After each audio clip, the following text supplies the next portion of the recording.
And what does the centralized entity do? Literally, you give them your money and they loan out multiples of your money you just gave them. So in other words, they're creating these pink slips, which is that funny short you guys created with the IOUs. Dumb and Dumber. You know, the IOUs. I keep this one. There's a Ferrari in this one. You know, so you're applying old Venetian 14th century, as one of our commenters mentioned, rules to a new way of transacting or peer-to-peer. That's how crypto industry was born, is someone actually created, removing the middleman, yet they're trying to force the middleman, or let's put it this way. The middleman is trying to force himself into being the trusted entity. And look what happened. FTX literally started loaning out all of its value. And not just that, using FTT, their own token that had no value, no liquidity, to create this empire and try to push legislation, try to push everything else to keep the middleman where they've been for centuries. So, and that works if you're more embedded in the government, and they were trying to be, but they didn't get as far as they needed to be. And I think that they, you know, what I smell is that all of this was a little too convenient with the timing, Jaime. Like the fact that all the Ripple regulation was starting to kind of come to a head, and conveniently this stuff kind of stacks on top of it. To me, that just kind of looks like some people are really trying to take the regulation in a certain direction for their own benefit. And I could be wrong. Like I'm not I feel truly the same way, though. Creating a conspiracy here, but I really do see these correlations, and it seems a little too good to be true. Absolutely. We talked about this in one of our first streams I was here, was that when the big money comes in, when the big people come in to for regulation, it won't be as decentralized as people think. Like they'll force their way in. When they see an actual threat on the banks and a threat to their nest egg, they'll find a way to control it, make it about them, which is almost what we see here. But I do want to get you guys' opinion on one thing really fast. The difference between crypto and the banking system is, one, that's a bigger lie. So as long as everybody believes the bigger lie, like that's kind of what keeps it afloat. But there's the insurance aspect of it. You know, how can we regulate it and keep it insured, but also keep it decentralized? I have some code is law. Too. Code is law. You can actually code it into the system. Let me break a few things down. First off, the word cryptocurrency. So crypto comes from the Greek word kryptos. That means hidden. Okay. So all that means is we're using cryptography somewhere in the software program. At some point, there's some data that's hidden behind a encryption algorithm. Okay. Just because you have that does not mean it's centralized or decentralized. The centralized or decentralized piece comes from who has power to change, the ledger, who has power to move funds around. And so a lot of times you may even have something like Bitcoin, for example, that does truly have decentralized power. Like if you aren't holding private keys to your wallet, you can't move stuff around because it would take a huge amount of actual computing resources, so much to the point that it wouldn't be worth the risk to get the reward. And so Bitcoin in that truly is, cryptographically secured, and it is decentralized. Now, if I have a centralized exchange and I say, hey, you can buy Bitcoin, I'm holding the wallet, I have the private keys. If you ask me to buy or sell or send this money somewhere, I'll honor that request, but I'm your daddy.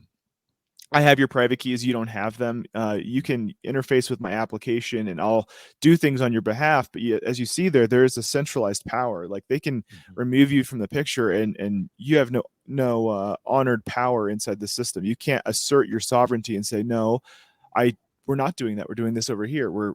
I'm keeping this money. You're not sending it. You're not loaning it. So the point here is we have to look with clear eyes. We have to see things as they are. And it's fine if we want to have a centralized traditional style exchange that uses the idea of cryptocurrencies, but just understand it's not really cryptocurrencies. You're not using them as they were architected and designed, and so you're not receiving any of the benefit of self-custody. And so that's why the Dirty Shovel Gang has their own private keys and a dirty shovel. You understand?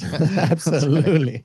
No one can make a loan on my own assets without my permission. It's like, which is the mechanism that brought this whole problem down. And here's an article where they interviewed Michael Saylor, and he says Bitcoin will be the winner. Michael Saylor on the FTX collapse.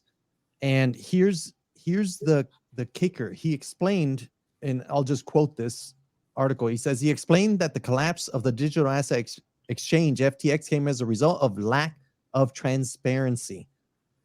According to Saylor, if a company holds cryptocurrency assets, they should be nobody else's liability.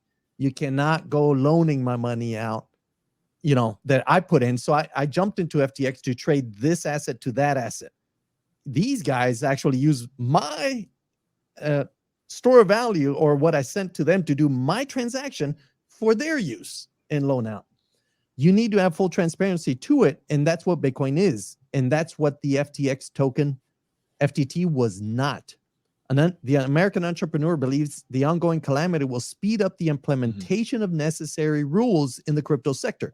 It's good. Rules are good.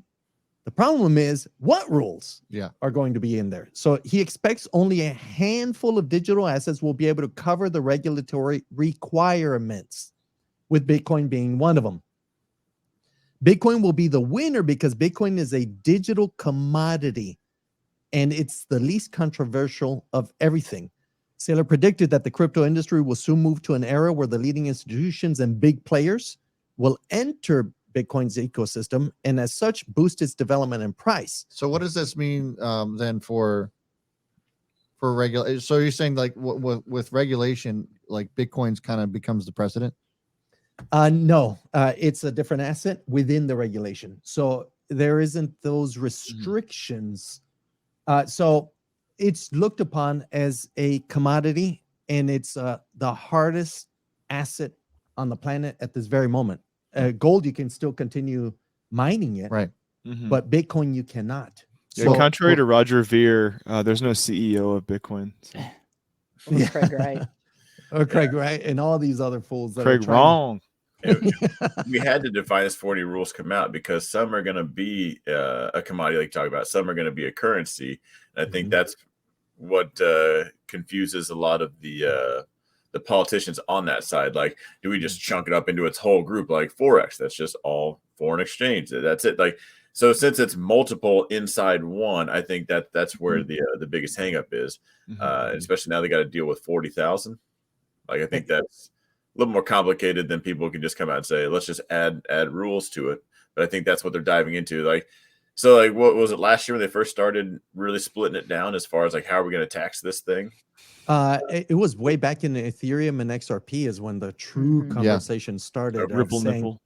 When did they start adding rules? Because I think last year was when they finally said this one's a currency, which one's a security. Yeah. There were insinuations way back in, if you look to the IRS rules, of a difference between them, but nothing clear. It was more of a guidance. Yeah. Now, SEC under Gensler, was in bed with all these fools, is saying everything's a security.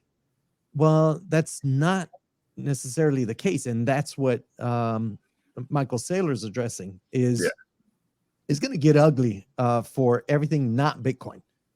Bitcoin is like they're letting it be as a commodity. They clearly stated it or before Trump, confirmed it under Trump. And, it's been in those years, they've made clear direction and definition of Bitcoin. Everything else, it's still under those. And like we just mentioned on the stream, they started speaking of clarity, XRP saying, or even Library saying, we tried, but we lost. So they're pushing these rules, or statements before they're actually confirmed out Yep. public.